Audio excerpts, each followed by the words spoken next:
этом празднике мы смотрим культуру наших народов. Вот это главное.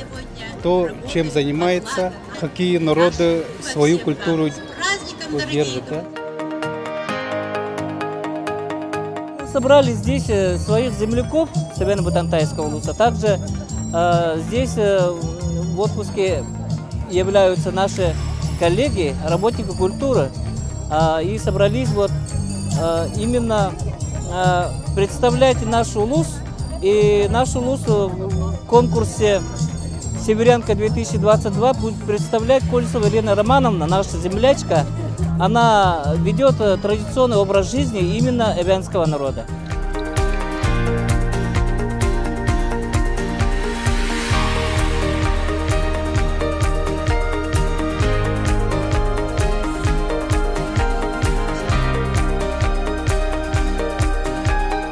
У нас еще проблема вот язык именно.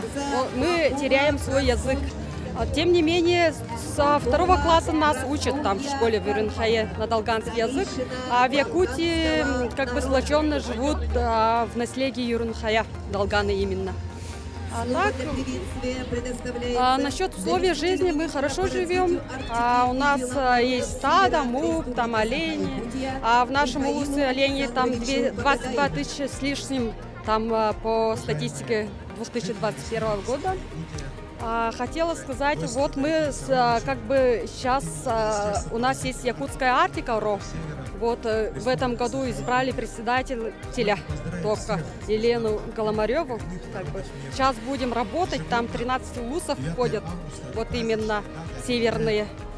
И я думаю, что в будущем все будет хорошо. Такие праздники проводятся для нас. Это вообще, я думаю, это отлично, потому что мы понимаем то, что мы живем здесь, мы вся, получается, одна семья.